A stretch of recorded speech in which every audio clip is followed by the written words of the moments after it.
a abrir a sua Bíblia, mantenha sempre aberta, por gentileza, e vamos meditar na palavra do Senhor. Efésios capítulo 1, a partir do verso 15, a oração de Paulo, né? Você verá na exposição da escritura de hoje a profundidade da oração de Paulo. Paulo, ele orou pela vida dos crentes ali de Éfeso, de tal maneira que coloquei como título o pedido mais sublime através da oração. Hoje nós aprenderemos a orar com Paulo e a colocar diante do Senhor não pedidos superficiais, que sempre fazemos, mas pedidos sublimes. E aqui, nessa porção das Escrituras, Paulo está orando pelos cristãos da cidade de Éfeso. E Efésios capítulo 1, a partir do verso 15, está registrado essa oração. Está registrado. Acompanhe comigo a leitura da Escritura. Por isso também eu, tendo ouvido a respeito da fé que vocês têm no Senhor Jesus e do amor para com todos os santos, não cesso de dar graças por vocês, mencionando-os nas minhas orações. Peço ao Deus de nosso Senhor Jesus Cristo, o Pai da glória, que conceda a vocês espírito de sabedoria e de revelação no pleno conhecimento dele. Peço que ele ilumine os olhos do coração de vocês, para que saibam qual é a esperança da vocação de vocês, qual é a riqueza da glória da sua herança nos santos, e qual é a suprema grandeza do seu poder sobre nós, os que cremos, segundo a eficácia da força do seu poder. Ele exerceu esse poder em Cristo, ressuscitando dentre os mortos e fazendo sentar à sua direita nas regiões celestiais, acima de todo principado, potestade, poder, domínio e de todo nome que se possa mencionar, não só no presente século, mas também no vindouro. E sujeitou todas as coisas debaixo dos pés de Cristo, e para ser o cabeça sobre todas as coisas, o deu à igreja, a qual é o seu corpo, a plenitude daquele que a tudo enche em todas as coisas. Vamos orar mais uma vez? Vamos orar? Pai querido, Pai santo, fala, Senhor, poderosamente aos nossos corações, através dessa oração, Pai. Ensina-nos a orar. Ensina-nos a pedir aquilo que é certo, aquilo que é sublime. Enche os nossos corações. Ó Deus, ajuda-me a ser fiel à Tua palavra. E fala aos corações dos meus irmãos, ó Deus, que estão aqui, que estão assistindo. Fortalece a nossa fé, pois nós dependemos do Senhor, Pai. Nós oramos gratos a Ti pela oportunidade. Em nome de Jesus oramos. Amém. Amém. Amado Efésios, vocês sabem muito bem que quem escreveu essa carta foi Paulo. Paulo a escreveu mais ou menos no ano 60 a 62 depois de Cristo. Os destinatários foram os cristãos de Éfeso, porque segundo Atos capítulo 19, Paulo plantou essa igreja bíblica poderosa na cidade de Éfeso. E Éfeso era uma cidade cosmopolita, com vários habitantes, e a maioria dos habitantes de Éfeso eram idólatras. Eles eram devotos, eles devotavam a deusa Diana, a padroeira da cidade de Éfeso. E também os efésios, eles eram mergulhados no ocultismo, na feitiçaria. No entanto, quando Paulo entrou nessa cidade e plantou essa igreja, pregando primeiro nas sinagogas e depois alcançando os gentios, é muito surpreendente a maneira como o evangelho explodiu naquela cidade, convertendo os idólatras ao verdadeiro Deus vivo e livrando aqueles homens, aquelas mulheres do ocultismo, da feitiçaria. Tal é o poder do evangelho quando ele é pregado na influência do Espírito Santo numa cidade idólatra e feiticeira. O propósito dessa carta foi ensinar os cristãos em Éfeso a maravilha e as implicações práticas de ser a igreja em Cristo. Então, Paulo aqui é como se fosse um tratado de eclesiologia, doutrina da igreja. Capítulo 1, 2 e 3 fala do fundamento da nossa fé, ou do fundamento da nossa salvação, que nós somos salvos porque nós fomos eleitos, fomos predestinados, fomos adotados, fomos redimidos por Cristo. Esse é o fundamento da nossa salvação. Capítulo 4, 5 e 6 fala das evidências da nossa salvação. Aí Paulo ele mostra de maneira prática como os cristãos precisam viver nesse mundo tenebroso, pregando o evangelho, vivendo em santidade e vivendo para a glória de Deus. Pois bem, até aqui a gente está vendo Efésios capítulo 1. Nós vimos do versículo 1 até o 6 as bênçãos provenientes de Deus Pai. Nós já vimos isso, que Deus nos escolheu, que Deus nos predestinou, que Deus nos adotou. Versos de 7 a 12, nós vimos as bênçãos provenientes de Deus Filho, que Deus veio nos redimir, que Ele veio nos revelar a vontade do Pai e que Ele nos fez herança ao Pai. E versos de 13 a 14, nós vimos as bênçãos provenientes de Deus, o Espírito Santo. Nós vimos que Deus, Ele nos selou, Ele nos batizou, Ele nos incluiu no corpo de Cristo, a igreja mística de Cristo, e a maior garantia de que nós temos que vamos para o céu é a própria presença do Espírito Santo em nós. Essa é a nossa maior garantia, o nosso maior penhor.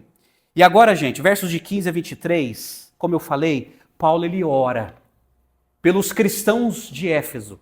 Ele ora por aquela amada igreja que estava lá, porque Paulo, ele viveu 2 anos em Éfeso, aí depois ele foi preso, como vocês sabem, que quando ele escreveu essa carta, ele estava preso em Roma, segundo Atos, capítulo 28, e depois de 5 anos, ele escreve essa carta e ele faz essa oração para que Deus fortalecesse a fé dos crentes em Éfeso. Pois bem, as orações de Paulo são um ponto culminante da sua teologia. A oração é o índice do seu senso de valores, é o espelho da sua vida interior.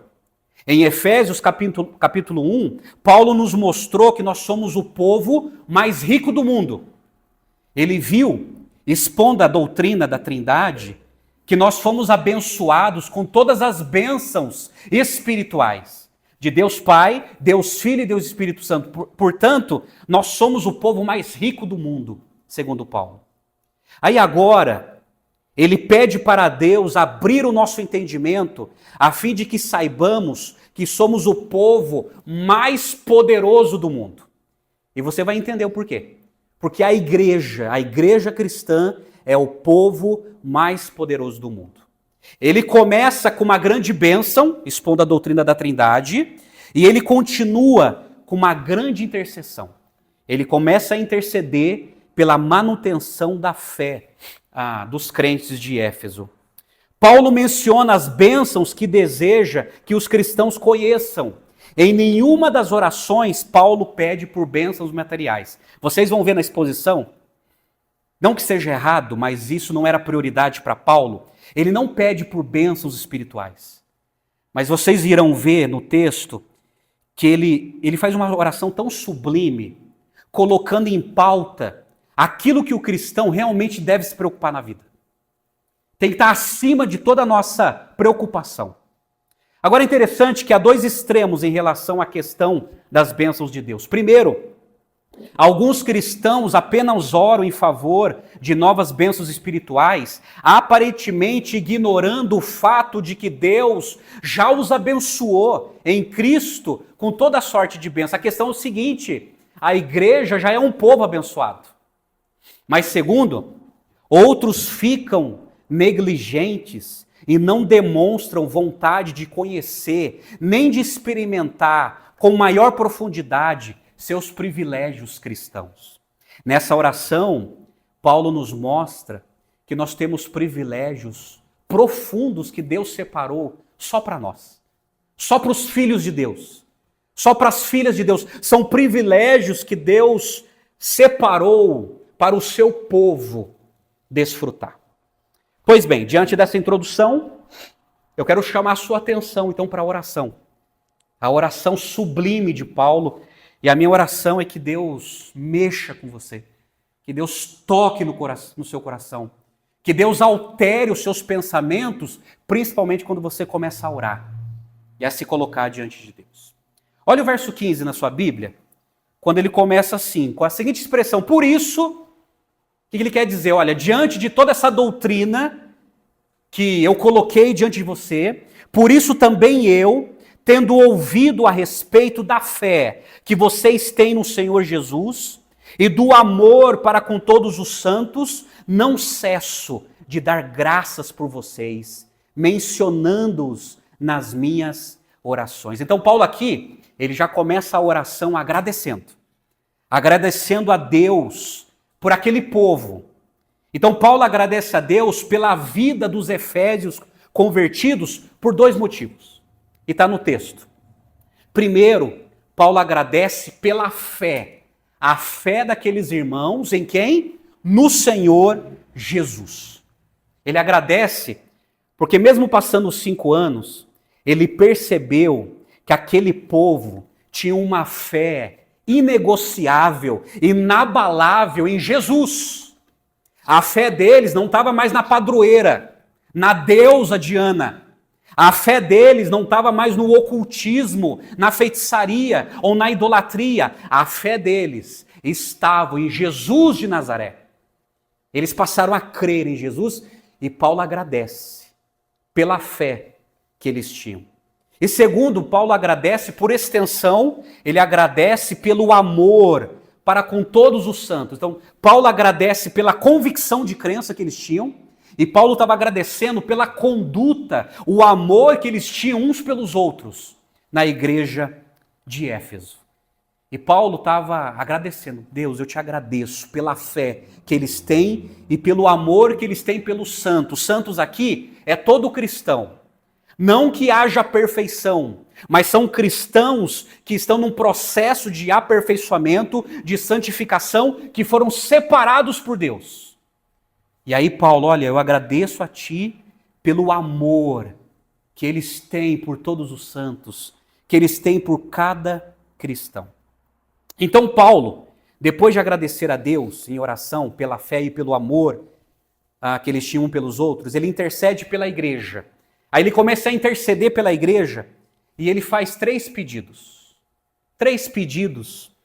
E esses pedidos são profundos. São profundos. O primeiro pedido que Paulo faz, Paulo ora para que a igreja, para a igreja ter discernimento espiritual. Olha o verso 17, quando ele fala assim: peço ao Deus de nosso Senhor Jesus Cristo, o Pai da glória, que conceda a vocês espírito de sabedoria e de revelação no pleno conhecimento dele. Olha que lindo. Olha a introdução dele. Eu peço ao Deus de nosso Senhor Jesus Cristo. Essa expressão é muito importante, porque essa expressão que separa cristãos de judeus. Quando Paulo ele usa esta expressão Deus de nosso Senhor Jesus e o Pai da glória, aqui Paulo ele está trazendo a maior revelação de Deus através de Jesus. Foi Jesus que nos ensinou a chamar o Deus Altíssimo, o grande Yahvé, o Deus Todo-Poderoso de Pai. Deus é o Pai nosso que estás no céu. Jesus, ele veio revelar de maneira mais extensa e profunda a paternidade de Deus. E Jesus tinha toda a propriedade e intimidade de repassar isso. E aí Paulo, baseado nisso, ele diz: eu peço ao Deus de nosso Senhor Jesus Cristo, o Deus e Pai de nosso Senhor Jesus Cristo, o Pai da glória. O Pai da glória aqui é uma referência à santidade de Deus. Que Deus é santo. E que Ele está acima de toda a criatura, que Ele está acima da criação. O Pai da glória é a soma de todos os seus atributos. E aí Paulo ele já começa intercedendo o seguinte: olha, vocês Efésios, Vocês precisam entender que Deus é o Pai de nosso Senhor Jesus Cristo e Ele é o Pai da glória. É o Deus santo, é o Deus majestoso, é o Deus sobre todos, é o Deus e Pai de nosso Senhor Jesus Cristo. Aí ele faz a segunda petição. Ele faz assim, ele pede pelo espírito de sabedoria. Eu sei que nas nossas traduções, espírito estou com a letra minúscula, mas a maioria dos estudiosos faz uma referência a esse espírito, ao Espírito Santo. E aí Paulo está pedindo assim, que o Espírito Santo derrame sobre cada crente, sobre cada cristão, o espírito de sabedoria. Sabedoria. O que é sabedoria? O filósofo Aristóteles definia sofia, sabedoria, como o conhecimento das coisas mais preciosas. O pensador Cícero, como o conhecimento das coisas humanas e divinas. Mas nesse contexto, espírito de sabedoria, Paulo está se referindo ao conhecimento iluminado por Deus. É um conhecimento iluminado por Deus através da pessoa do Espírito Santo. E é isso que Paulo está pedindo para aquela igreja. Deus, derrame o espírito de sabedoria para que eles possam conhecê-lo mais e mais. Porque a mente natural não consegue discernir as coisas espirituais. É por isso que tem vários intelectuais no mundo que não conseguem entender as Escrituras. Não conseguem entender o mundo de Deus, porque a mente natural não consegue discernir as coisas espirituais e os crentes ou as pessoas necessitam de espírito de sabedoria, derramado pelo Espírito Santo, iluminando e descortinando os olhos para contemplar quem é Deus e quem é Jesus. Interessante, o Dr. Russell Shedd, que já está no céu, ele entende que sabedoria representa olhar para a vida com os olhos de Deus e perceber o que Ele está fazendo para que depois envolver-se nisso. É esse espírito de sabedoria que Paulo pede para a sua amada igreja que ele plantou em Éfeso. Senhor, derrama espírito de sabedoria para que eles possam entender, caso contrário, não entenderão. Mas daí ele também pede por o espírito de revelação. Só o Espírito de Deus pode abrir as cortinas da nossa alma para que entendamos as riquezas de Deus.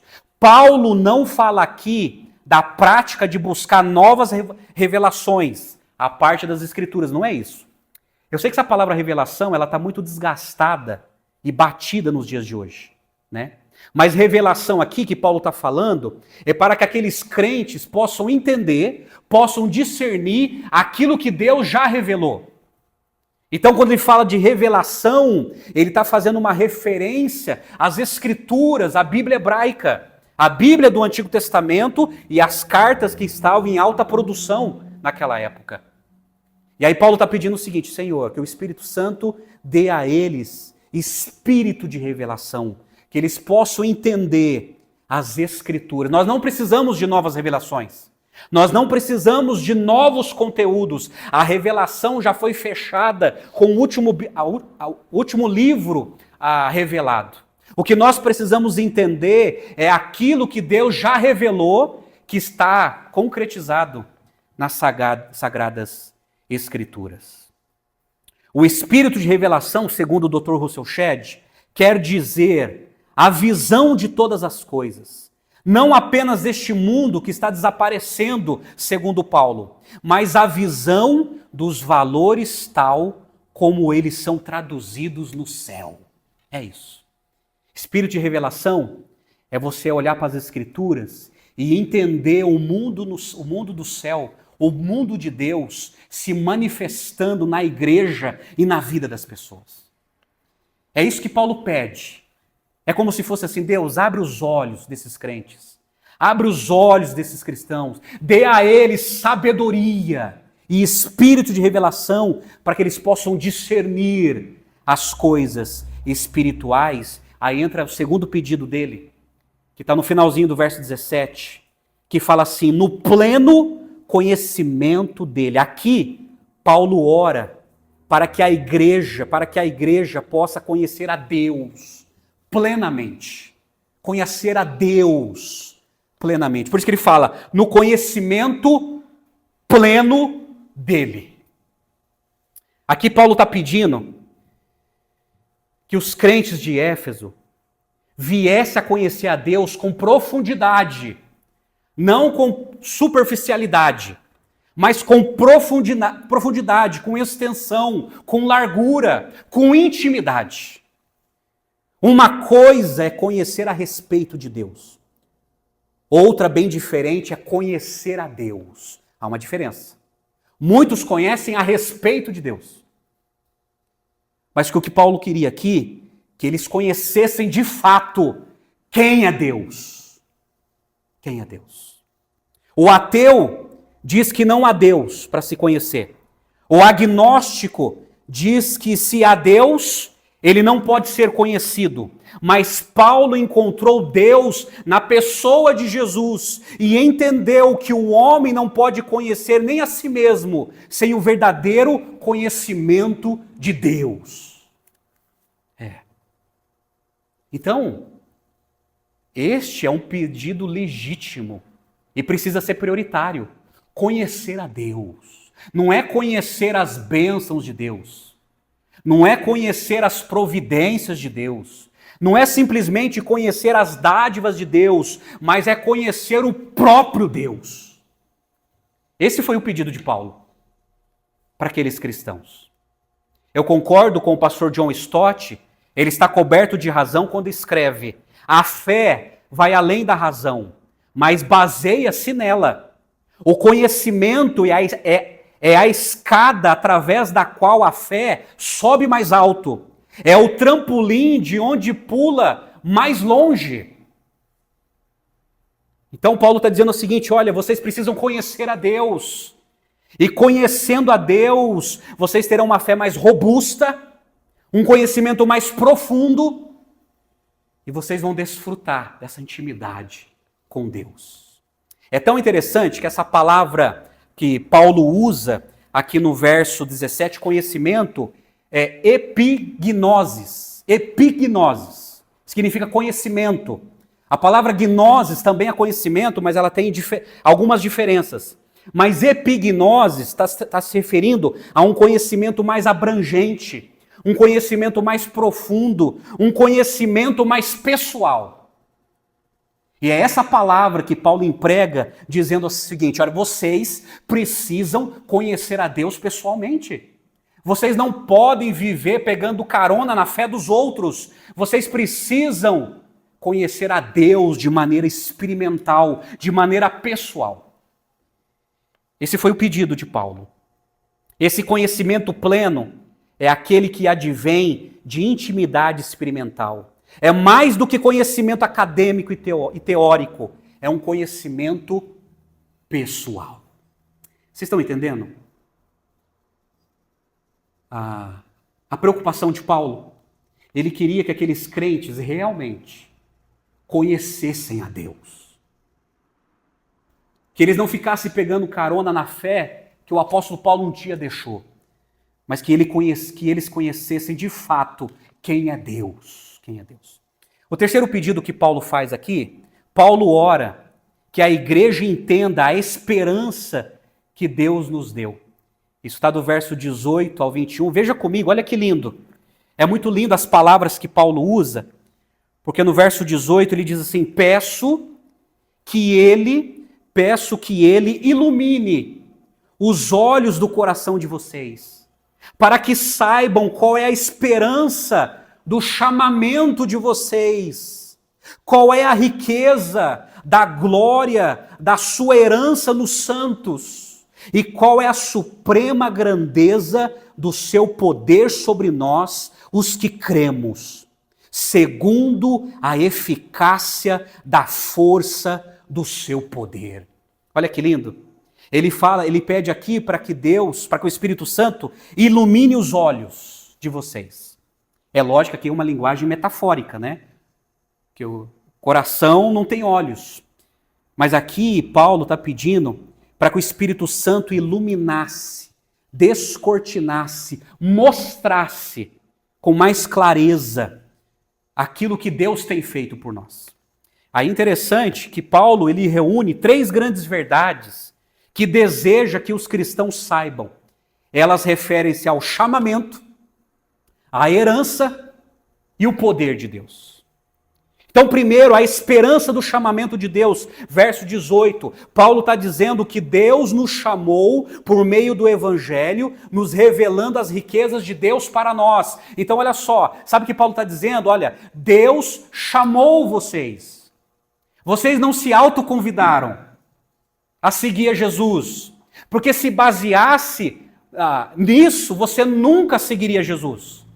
Você nunca ouviria a voz de Jesus. Você nunca tomaria a iniciativa de seguir o caminho de Deus. Mas se você segue o caminho de Deus, se você segue o caminho de Jesus, é por causa da esperança do chamamento. Deus chamou você. E Paulo está orando para que aqueles crentes entendessem isso. Que Deus o havia chamado. Eles estavam seguindo a Jesus porque eles foram chamados para essa obra. Eles não foram autoconvidados. Porque ninguém vai. Todo coração humano é resistente.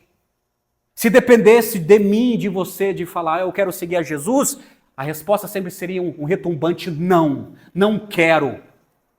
Mas se eles foram, é por causa da esperança do chamamento de Deus. Deus o chamou.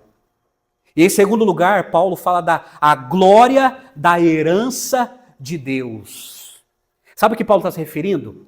Que a herança de Deus é o seu próprio povo. O povo que ele escolheu antes da fundação do mundo. O povo que ele redimiu dentro da história enviando o seu filho. O povo que ele selou com o Espírito Santo. Nós somos a herança de Deus. Nós somos o povo amado, escolhido e separado de Deus e pertencemos a Deus. Assim como o salmista disse no Salmo 127, que os filhos é a herança do Senhor, nós, como os filhos adotados e chamados, somos a herança de Deus. Aí Paulo, ele quer que os crentes de Éfeso sintam isso. Olha, vocês são tão especiais que Deus chamou vocês e Deus fez de vocês a glória da sua herança. Ele escolheu vocês. Ele escolheu vocês. E Deus passa a ser a nossa própria herança, porque o Salmo 16:5 diz que Deus é a nossa herança. Mas daí Paulo, ele ora também falando da grandeza do poder de Deus. Olha que interessante, no verso 20, depois que ele fala da eficácia, segundo a eficácia da força do seu poder, no verso 20 ele fala assim de Jesus: ele exerceu esse poder em Cristo, ressuscitando dentre os mortos, fazendo sentar à sua direita nas regiões celestiais. Sabe o que Paulo está falando aqui? Ele está falando do poder da ressurreição, que Deus dispensou poder para ressuscitar o seu filho. Ele fala o milagre da ressurreição de Cristo.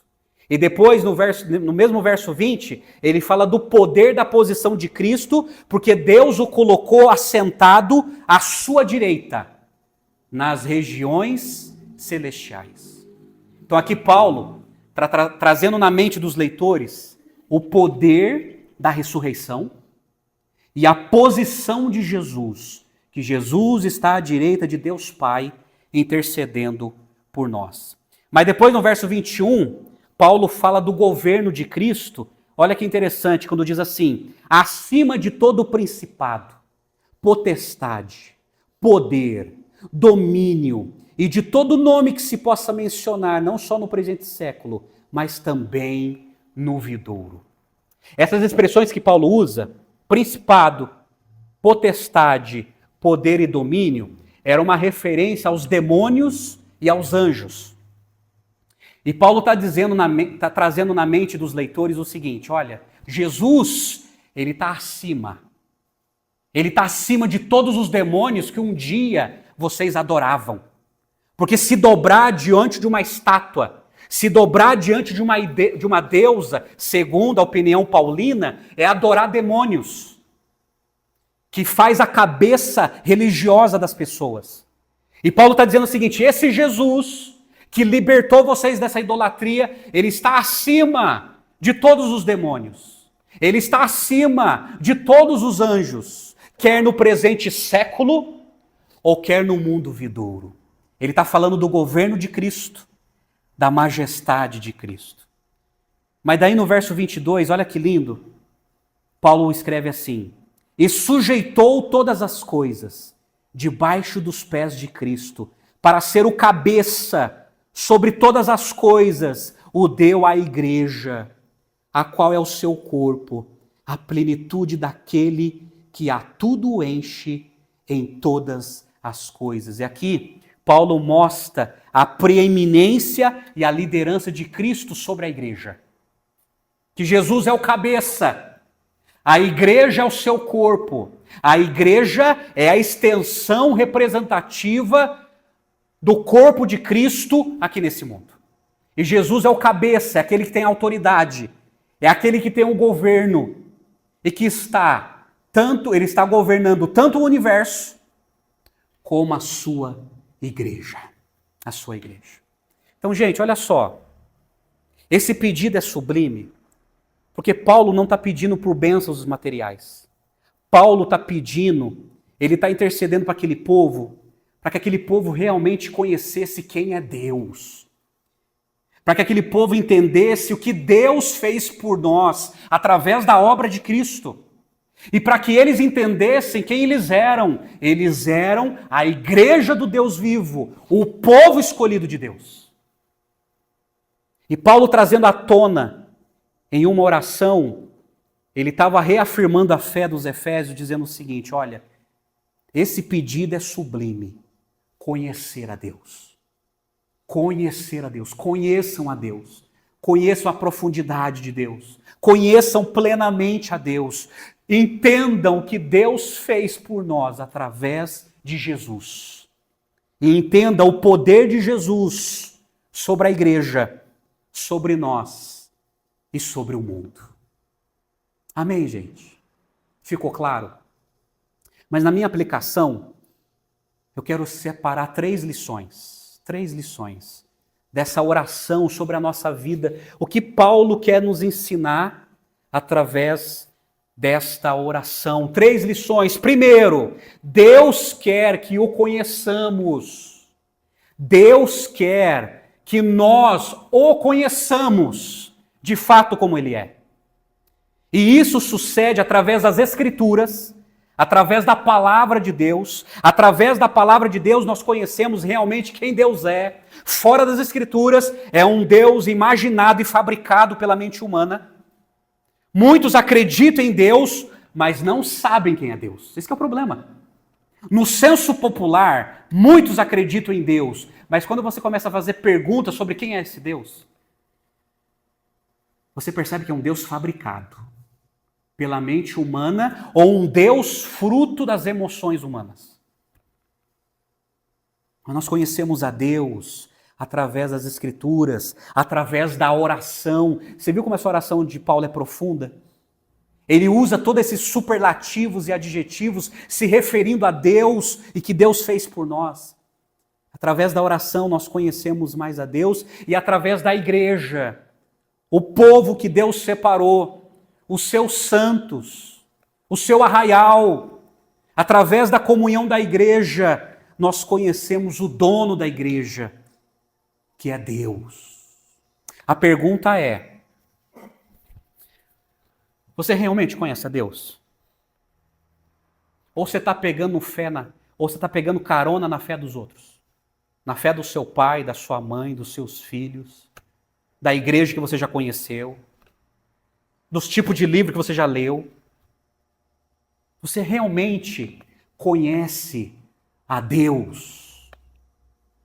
Deus quer que você o conheça com mais profundidade, com mais intimidade, com epignosis, conhecimento profundo e não conhecimento raso, superficial, mas um conhecimento superlativo.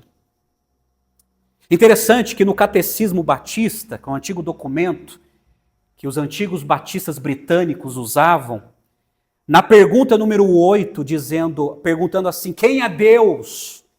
O Catecismo Batista responde assim, Deus é um espírito infinito, eterno, imutável em seu ser, sabedoria, poder, santidade, justiça, bondade e verdade.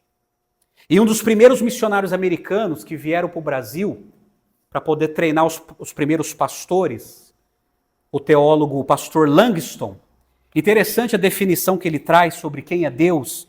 Ele disse o seguinte, Deus é espírito pessoal, perfeitamente bom, que em santo amor cria, sustenta e governa todas as coisas.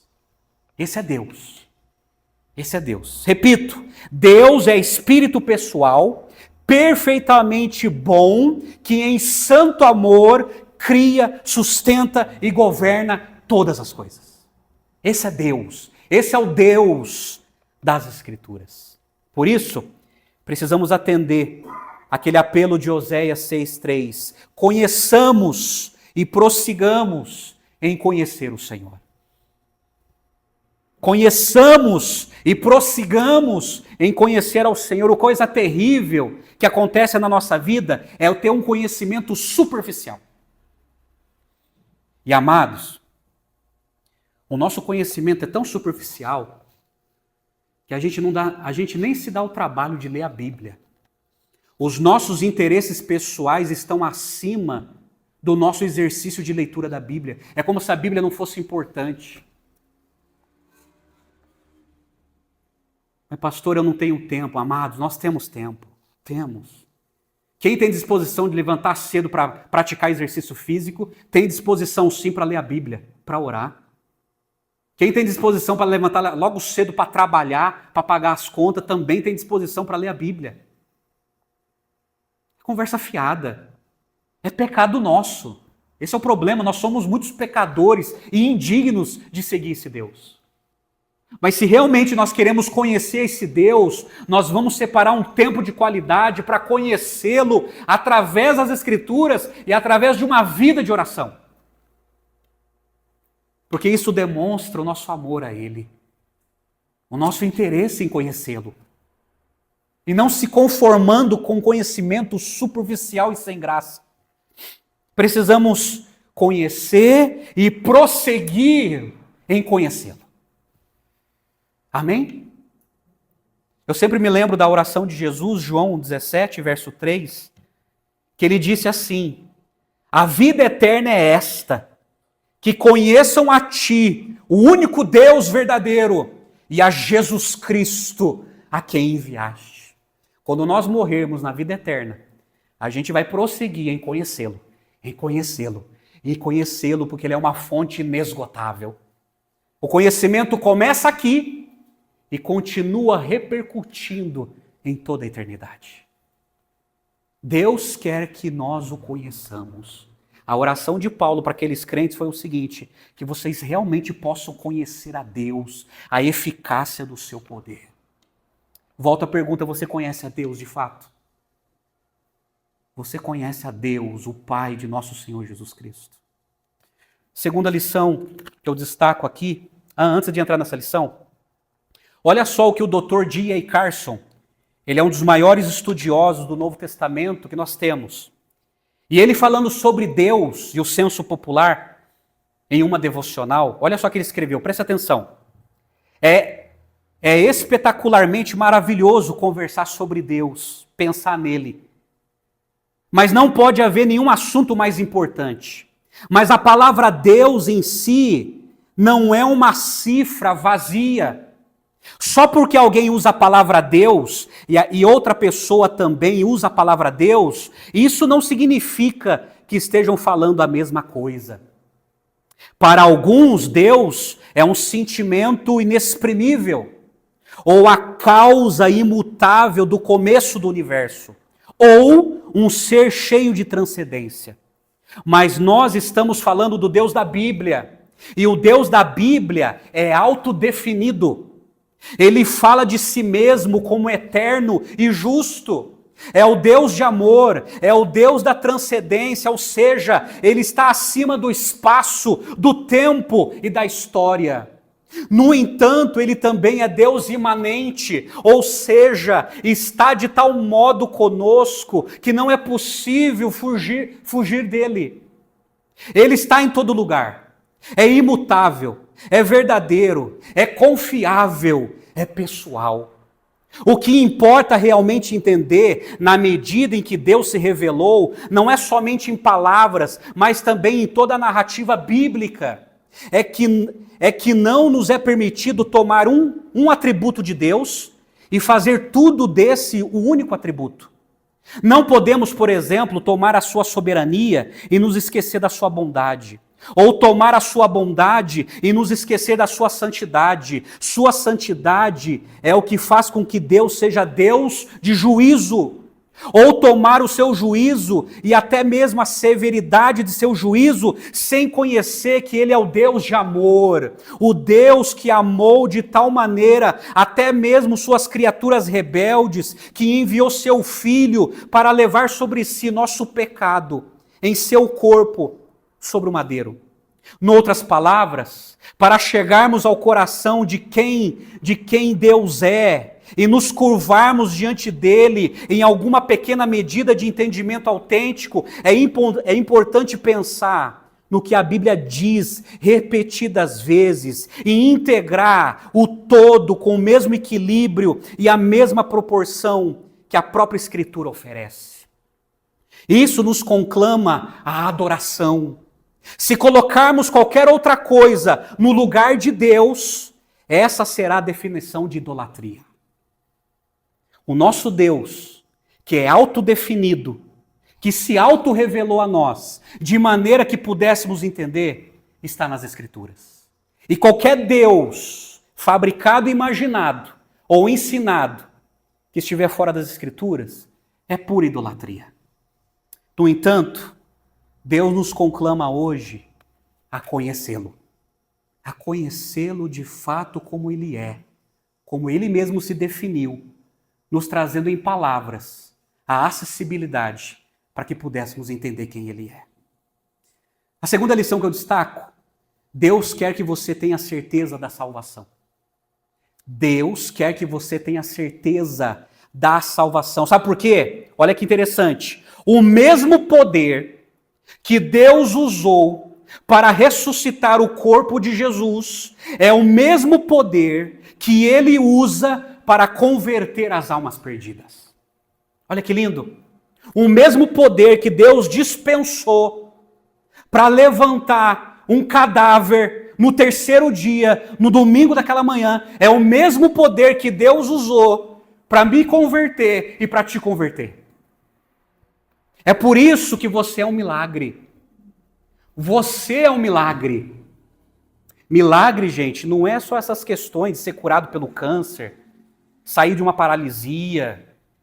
Não. O maior milagre chama-se conversão. Se hoje pertencemos a Deus, se hoje nós desejamos a Deus, se hoje nós amamos a Deus, é por causa do poder de Deus que ressuscitou Cristo. É o mesmo poder que nos convenceu e que nos converteu. Você é um milagre.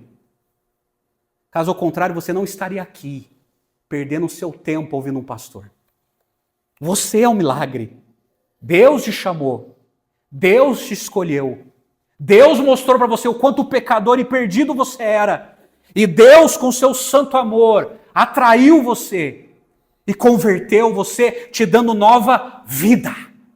Regeneração. Esse é o maior milagre que nós temos. Esse é o maior milagre. Recorrendo de novo ao antigo documento, o Catecismo Batista, na pergunta número 35, pergunta assim: o que é chamada eficaz? Porque Deus nos chamou com eficácia. Resposta: a chamada eficaz é a obra do Espírito de Deus, pela qual, convencendo-nos de nosso pecado e miséria, iluminando as nossas mentes para o conhecimento de Cristo e renovando os nossos desejos, Ele nos persuade e nos capacita a abraçar Jesus Cristo, livremente oferecido a nós no Evangelho. Você foi chamado de maneira eficaz, de maneira irresistível, e você se rendeu aos pés de Cristo. Esse é o maior milagre que nós podemos testificar. A nossa conversão. Antes eu estava morto, mas hoje eu estou vivo por causa de Jesus Cristo. Amém, gente? Estamos vivos, regenerados, justificados por causa do amor de Deus. O mesmo amor que o ressuscitou, o seu filho da tumba, é o mesmo amor que nos levantou da morte espiritual. Da morte espiritual. É por isso que 1 João, capítulo 5, versos de 11 a 13, o apóstolo escreveu assim: e o testemunho é este, que Deus nos deu a vida eterna, e essa vida está no seu Filho. Quem tem o Filho tem a vida. Quem não tem o Filho de Deus não tem a vida. Essas coisas escrevi a vocês, que creem no Filho de Deus, para que saibam que tem a vida eterna. Você tem a vida eterna. Presente, você já tem a vida eterna.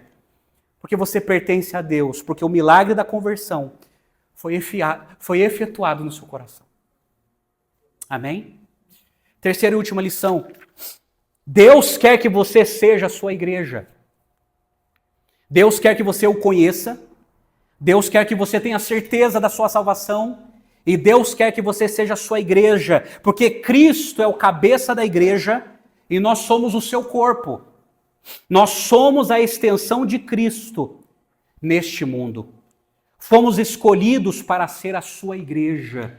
A igreja estabelecida por Cristo, ela é ao mesmo tempo uma organização e um organismo. Como a igreja de Jerusalém. Lembra da igreja de Jerusalém?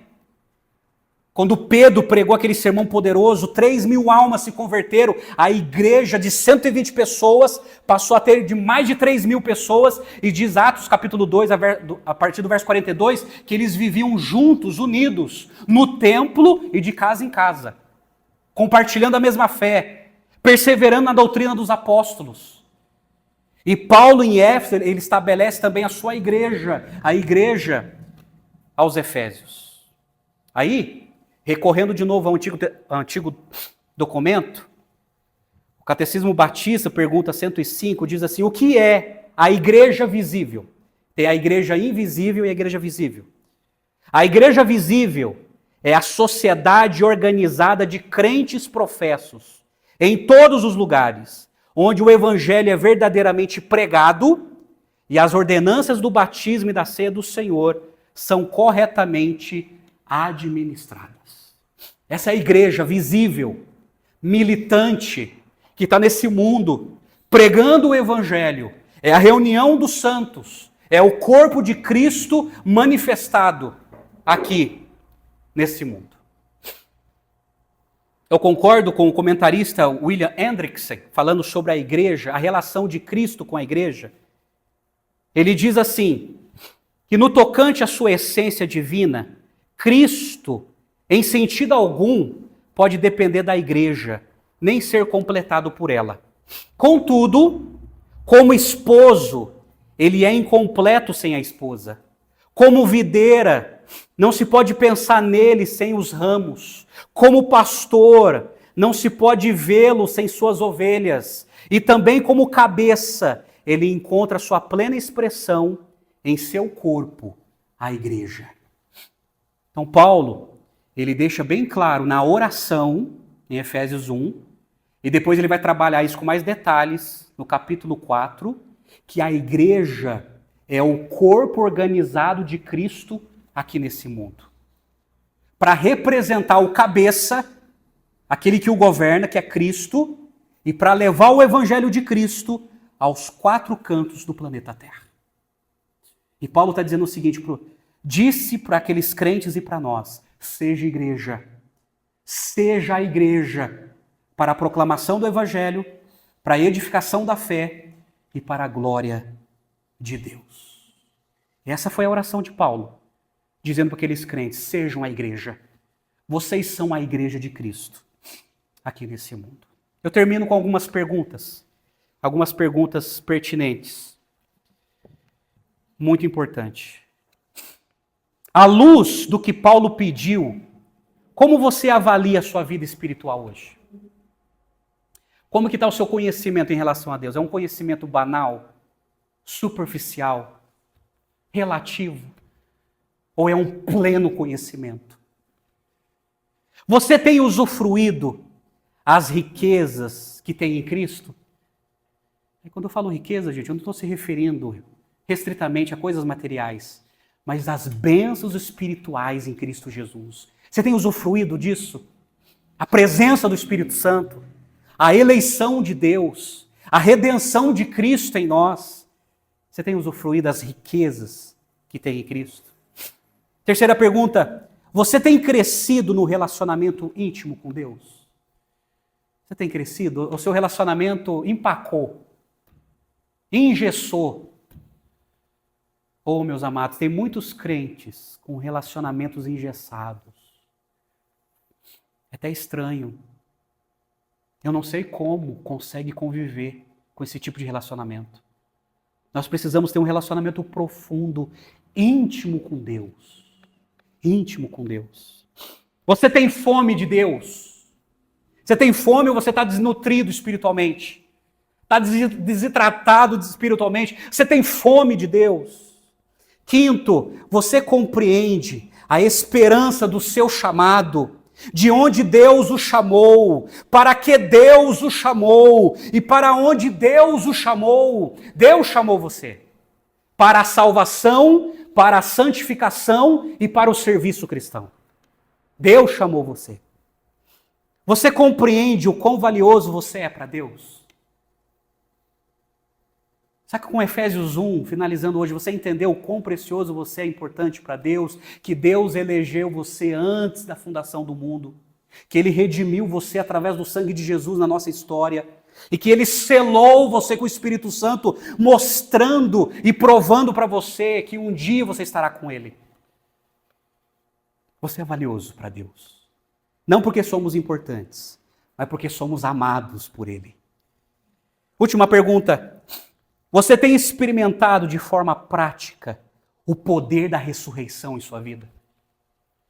O mesmo poder que ressuscitou Jesus é o mesmo poder que nos salvou e é o mesmo poder que nos santifica hoje. Sim, aí, presta atenção. Quando nós caímos em nossos pecados, quando nós vacilamos os nossos pés, e vivemos aquém daquilo que Deus preparou para nós, nós estamos dizendo com a nossa atitude que o poder da ressurreição, que levantou Jesus da tumba, que é o mesmo poder que nos salvou, esse poder não é tão eficaz na nossa santificação. A pergunta é por quê? Porque nós somos o problema. Nós que damos brecha. Nós que vacilamos. Porque o mesmo poder que ressuscitou Jesus, o mesmo poder que nos salvou, é o mesmo poder que vai nos preservar na santificação. E se nós caímos, é problema nosso. Somos nós que vacilamos e não valorizamos o poder que já foi dispensado sobre nós. Eu quero convidar você a viver em santificação. Eu quero convidar você nessa noite a de fato conhecer quem é Deus. Quem é Deus. Amém, gente? Vamos orar? Vamos nos colocar diante de Deus? Vamos orar. Ó Pai querido, como nós dependemos de Ti, Senhor. A nossa alma clama pelo Senhor. E essa oração tão sublime nos afeta, nos encoraja, abre os nossos olhos para contemplar quem Tu és e a obra que o Senhor realizou através de Jesus em nosso favor. Ó Deus, não permita que venhamos a nos esquecer da profundidade dessa oração, que revela que Tu és o nosso Pai e que Tu enviaste o Teu Filho para nos salvar e nos justificar.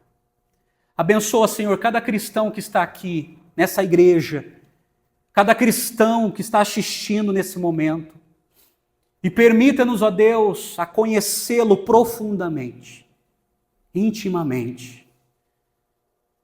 Coloca em nós, ó Pai, uma santa inconformação com a nossa situação e ajuda-nos a Te conhecer mais e mais, a Te amar mais e mais e a viver para a Tua glória.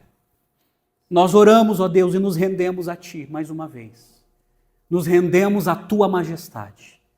E fazemos isto em nome do Senhor Jesus. Amém e amém, Senhor.